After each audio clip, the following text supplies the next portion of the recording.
I mean, I am so excited to have these three gentlemen, John Previti, Dave Elliott, and Tommy Lepson. Welcome to Living on Music to celebrate this guy. How are you? Good. Good. We're good. How are you? I'm glad you're well. This is fabulous. This is the fourth annual Danny Gatton Birthday Tribute, I believe. Yes. And that is Saturday, September 9th, right? At 7:30 at the Birchmere? That's correct. Fantastic. Right. I know Danny's birthday would be September 4th. And, again, he'd be 78. So that's pretty intense considering all your parts of him. You guys have some wonderful members, not only yourselves and Dave, but you have people like Bruce Swaim, Red Volkert, Anthony Pirog, right? Big Joe Mayer, yeah. Rick Whitehead, Pete Ragusa, Daryl Davis, Steve Windsor, Steve Wolf, Chris Watling, Chris Battistone. I mean, is there any difference in the lineup this year for any reason, or is it largely the same? It's pretty much the same as last year. Yeah. And does it vary year to year? How long has it been from the beginning for the first one? It's largely the same lineup, right? It's the first time Red's been on it, I think. Okay. Yeah, he was on it. Red was on it last year. Yeah, he was last year. Yeah, Rick Whitehead's coming down. Yeah, it's pretty much what it was. Pretty much, yes. Last year. That's great. Again, you guys should be extremely commended with keeping the honor going to this gentleman. He grew up in Anacostia, right, in DC. So way back then, moved to Oxon Hill, and so he has been part of the core of this region, as you guys know more than anyone. Give each of your own quick moments that you remember the best from Danny, because I know you've spent time with him, most of you, all of you. And John Previti, you and I talked last time when we celebrated when we celebrated this last time. Give a little bit of why Danny meant so much to you in your musical development. Oh, well, I was just a kid when I met him. I was only 21, going on 20. Well, I was 22, I guess, when we finally met. And so he taught me sort of how music goes, how to be on stage, how to be responsible, right? Right. How to listen to everybody, how to not just play for myself and be supportive. And he didn't do it in words so much, but he's very encouraging. In other words, he always had your back, and if he had to remind you how the music really goes, it was always for your benefit. Right. It always made the music better. But he was a real mentor and a real friend. And of course, he and Dave were very close. Yeah. Yeah, that was a really neat bond the two of them had. Dave Elliott, how about you? Well, pretty much what John said, but he taught me how to play correctly. When we first met, he said, "Man, you're laying it down." He said, "But you're putting too much crap on top of it." I was overplaying, because in all the clubs that I played prior to that, the more you played, the more people liked it. Right. At least I thought they did. Right. And he basically cleaned me up, and I played a lot simpler. Of course, I'm pretty simple myself, so it wasn't hard, but sure. So much.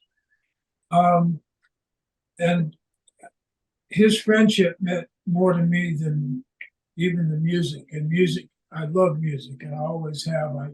From my very beginning, my parents listened to all kinds of stuff. Sure. And I got exposed to it at a very young age, from Sammy Davis Jr. to Hank Williams and Glenn Miller and everything in the middle. Which also helped me be able to play with Danny, because, I mean, his talent was incredible, and his library was even more incredible. His music library. And fortunately, I've been I had been exposed to all those genres pretty much at a young age, and that helped me a lot to get a thing with him. What do you call him? Help me out, John. Bond. Rapport, Bond. Yeah, communication. and we had I can't think of the word. I'm old. It's okay. Connection. Yeah, connection Yeah. and being able to feel Empathy. where each of Empathy is the word. empathy. Yes. There you yeah. go. Well, and Dave, also you said and a quote once before that you thought that he had suffered from depression early on when you met, and that's an interesting observation considering what happened at the end of his life. Did you notice that mixed with happiness and accomplishment, or was there always a kind of a lowness to some of his demeanor, not his demeanor, but his feelings? Well, most of the time, I remember Danny and I laughing a lot. Yeah. And I really never, we had some serious conversations on that, about depression and stuff, but I never saw him really down and stuff because it usually ended up being a joke. But Wow. as I got older and learned about things, joking is a way to deal with your depression. Right. And fortunately, he was so brilliant that his jokes were great. Oh, that's great. And as a matter of fact, when I was released from the band, when he got the Elektra deal, a few weeks went by and I called him. I said, man, give me a job of some sort, being a roadie or whatever, because nobody understands my jokes. They don't understand my sense of humor. And we both had the kind of a sense of humor together. What do you like people to get out of your music? Goosebumps. That's it, man. That's no better quote than that. Some guy told me last week, he said, man, when you play, it makes me drink. So, must be good for Dick. I think it was depression that finally got him.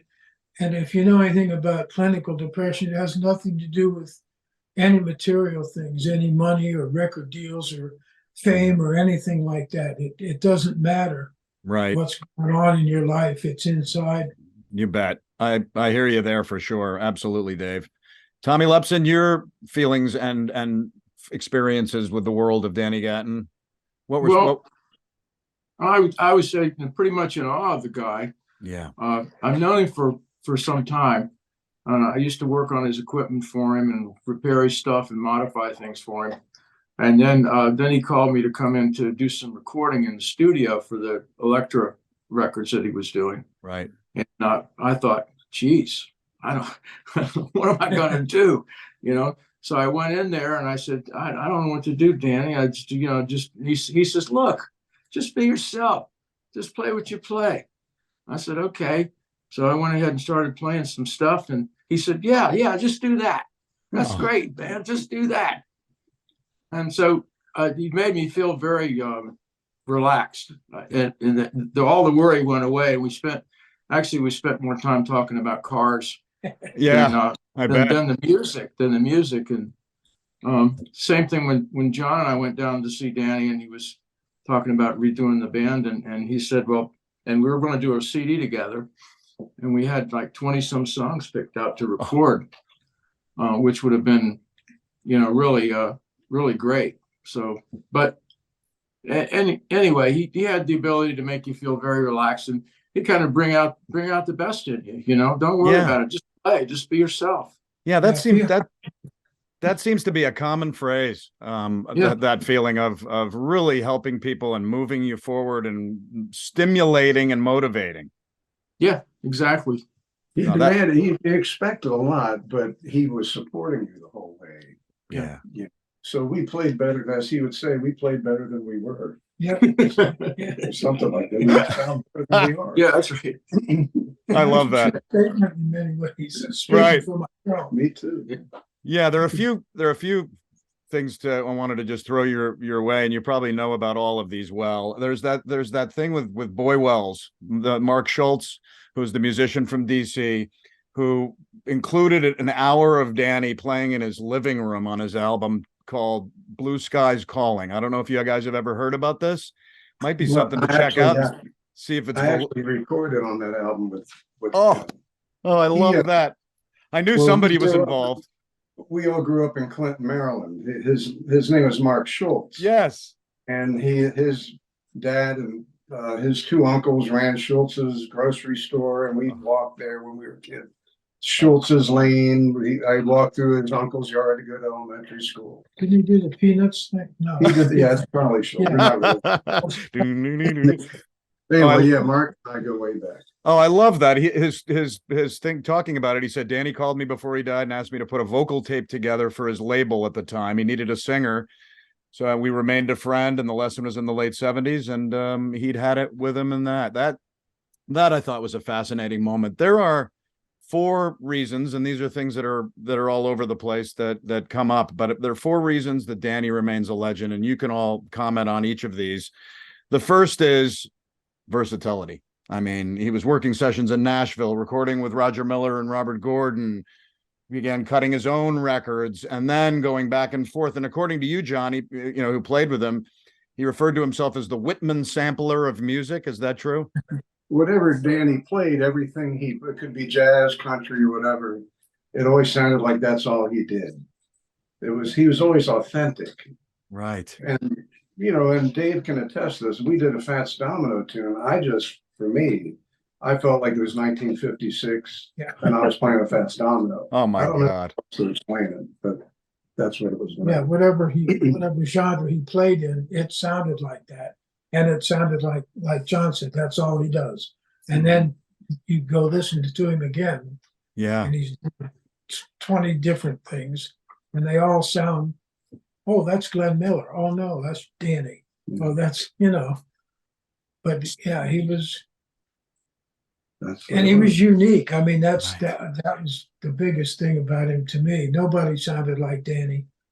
Oh man, yeah, he could like everybody else if he wanted to. That's fabulous. The Humbler, which is again right over here, and that's working his talents on his Gibson and on his Telecaster. He customized with the pickups in the process. He earned himself many names. He was the world's greatest unknown guitarist. Some people called him, other than you guys and most of this entire region and world. And the Telemaster, obviously, but best known as the Humbler. Why would he be known as the Humbler? Wasn't that Amos Garrett? Yes, a great guitar player. He absolutely. Had a tape of, I guess, Robert Gordon with Danny, wasn't that right? Yeah. And and he would play that if he thought they had a good night, according to him, to keep them humble, because they would have a good night and it would keep them from getting a big head, I guess. Yeah, he said it was Gatton's skill to defeat other guitarists in head cutting sessions. So that was the biggest. But then Danny said that the biggest humbler to him was Lenny Breau, right, Breau? Who's the best he's ever seen. So isn't that something to say from Danny Gatton to Lenny? What do you get any information about Lenny? We went when I was first in the band in 1977. Dave and I went with Danny down to Nashville, and Danny found out where he was living, Lenny Breau, and found his apartment. He was there with a couple other junkies. He only had one candle lit. There's no power in the place. And all he had was the classical guitar that I think Jimmy Reed had given him. Wow. Jerry Reed, sorry. Sure. And it was very sad. And Danny was very affected by that. And then we saw him.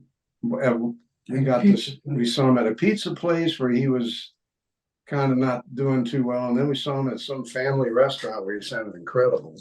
Wow. So he just kind of at night, but that's. Danny turned to me one night watching him and said, I just don't know what he's doing. Oh. That's what he said. I've never heard Danny say. I think Danny figured it out eventually, but.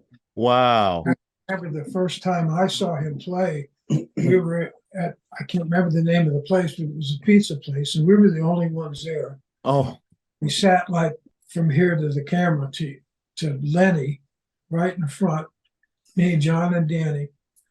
And we were just, all you could do was watch him and listen. Wow. And we didn't talk. We had beer in front of us and didn't even touch it.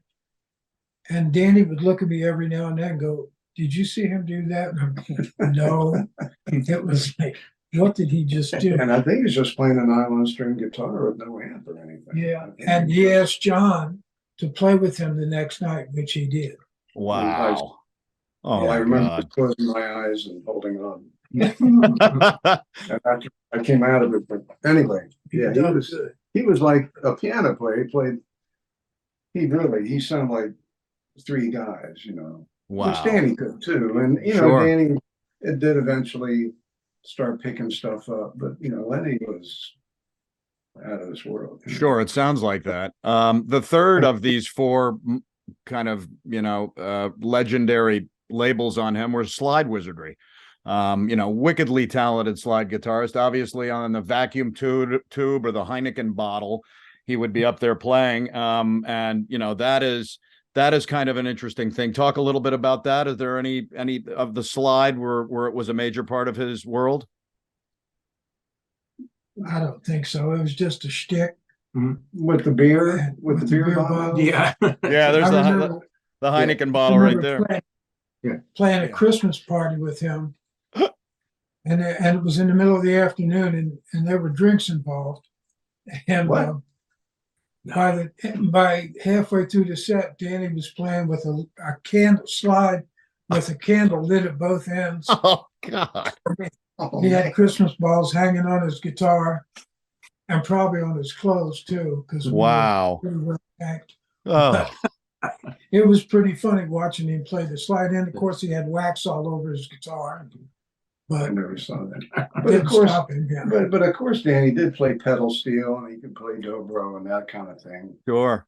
That's him playing dobro on Fire and Brimstone, the Link Ray hit. Oh yeah, with Oh. a butter knife. With a butter knife under the strings and an old Budweiser can before they were aluminum. Wow. That's Danny doing that, and he was very good. But you know, he did the thing with the beer bottle. You know, guys of that generation and before him, they always did something. You know, Sure. Roy Clark would do stuff. They always do something, a medley or some kind of thing to draw people in as like a showstopper. It's show business. It's show business. Right. Yeah. We realize this isn't legal, but who cares? I'm old enough to drink. Been a long day.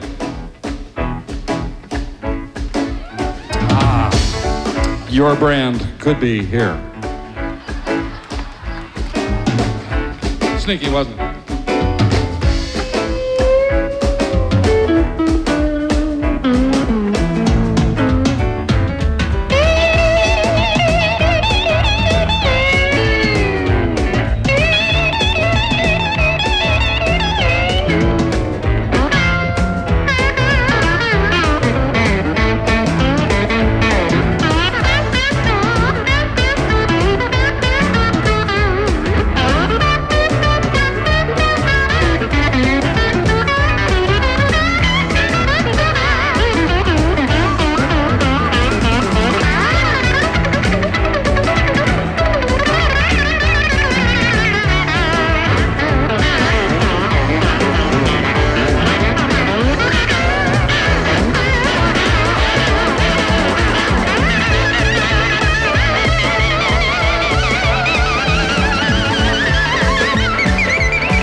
That's as high as it goes.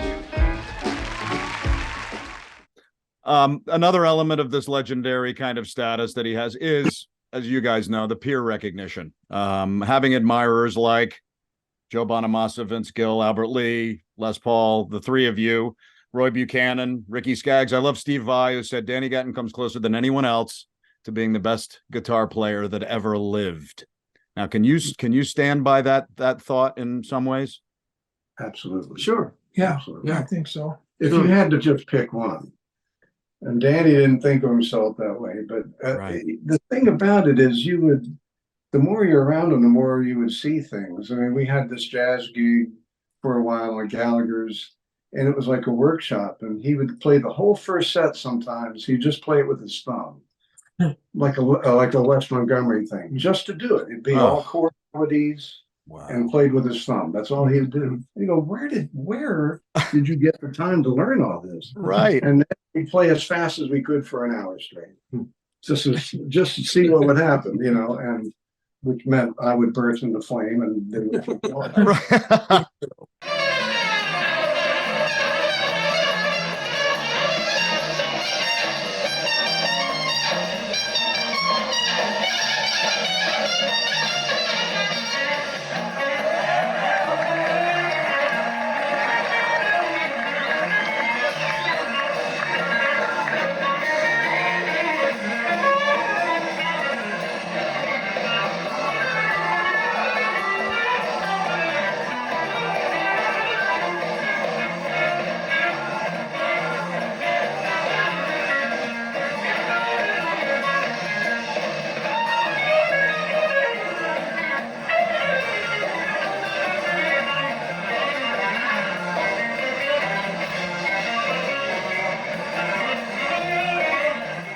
These things would come out. One time, Bill Holloman said, made a joke about, why don't you play Hot Time in the Old Town Tonight? Instantly, Danny played a chord melody of it. Instantly. He went into a Chet Atkins arrangement. When was the last time he played da da da da da da da? He just played it. Oh my He would God. To me, that's astonishing. He didn't have to wonder where it is. Blink, it was right there. That kind of stuff just instantly would come out of him. If he could hear the melody in his head, he could play it. Yeah. And he had a million songs in his head. Yeah, And one thing that this has nothing to do with his playing really, but when we first got together, the Fat Boys, with Billy Hancock and myself and Danny, yeah, we were playing the Village Inn pizza parlors around town to get our feet wet before we went into Georgetown and other clubs and stuff. And the first or second time we played the Village Inn in Springfield, Roy Buchanan was playing at my mother's place in DC. That was he was kind of the house band there. And back then people used to bounce from bar to bar, listening to different bands. Well, word got out that this incredible guitar player was playing in Springfield, which is just across the river from DC. right. And people started coming over from my mother's place to see this guitar player everybody's talking about. And the place got so crowded that we got fired.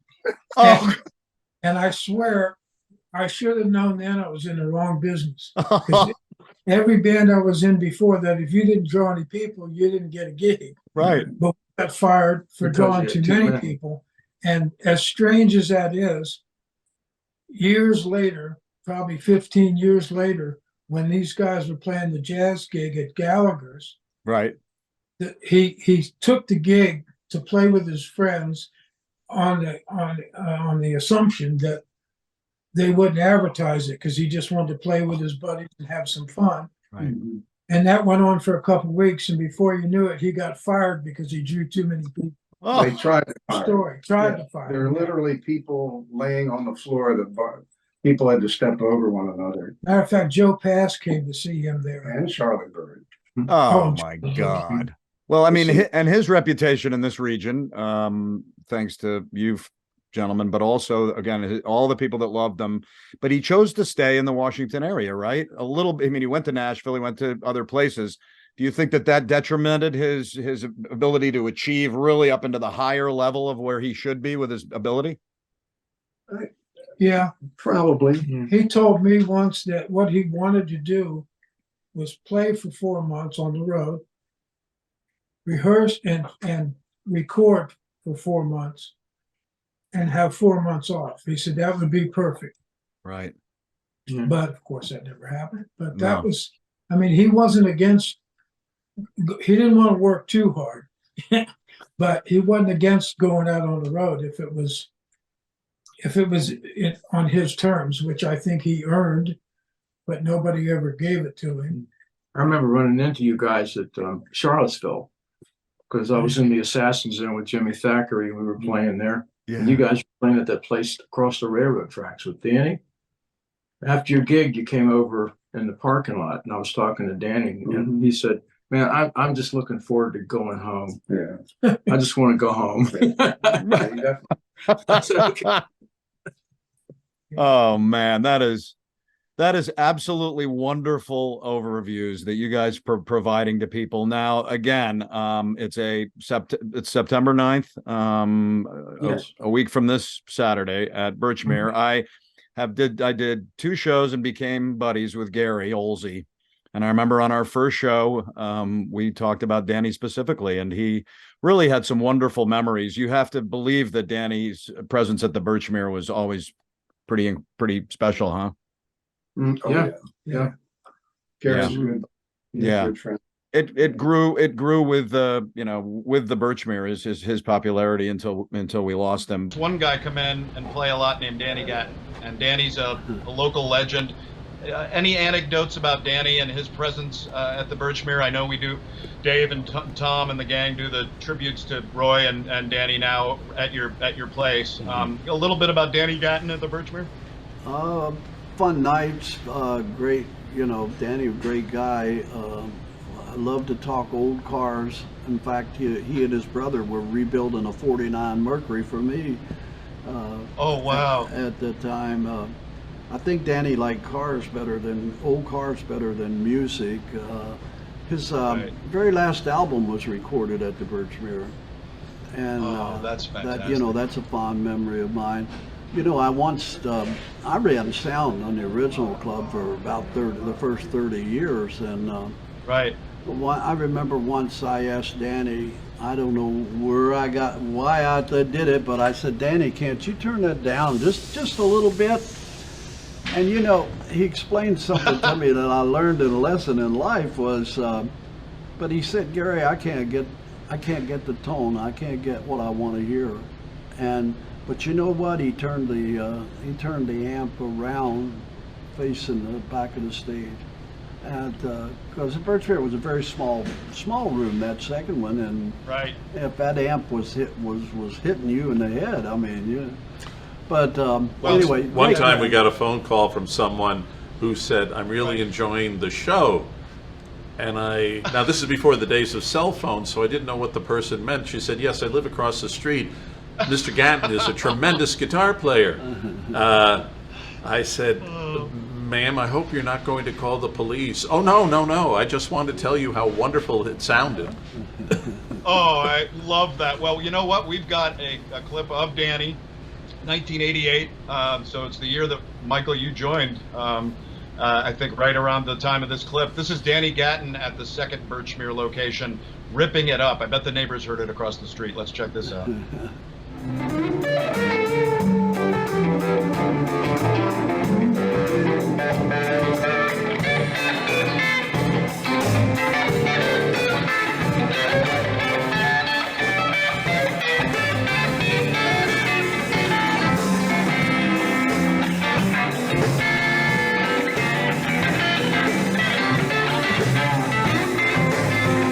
Look, I am extremely excited for you guys. If I didn't have a gig with my duo out in Bethany Bay, then I would be there.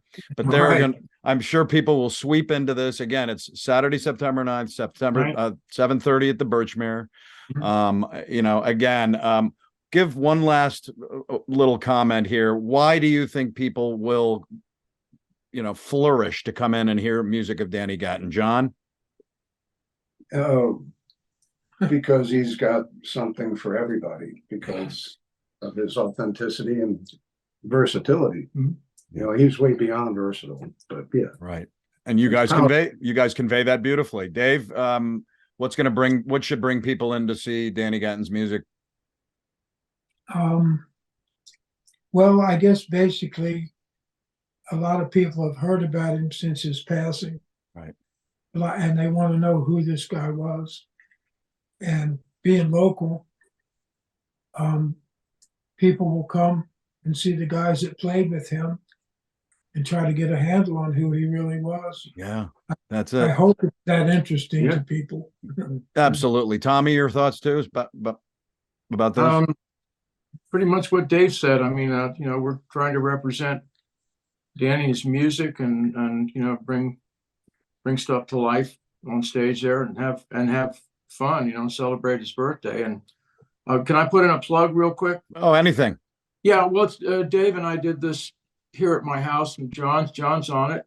A lot of guys are on it, you know, and it's a good recording. The songs that Dave and I had written, and one cover tune, and we'll have it available at the Birchmere. Well, thanks so much for this. This has been another wonderful way to kind of just embellish the area with what you're doing with Danny. And again, his following, judged by what you see on social media and elsewhere, just seems to be, you know, surging on even so many years after we lost him. So thanks again for coming, you guys, to Living on Music. Hey, thank you. Thank you. You're welcome. Adios. Thanks for having us. Anytime, and we'll be in close touch, and hopefully we'll run into each other again and do some more of this.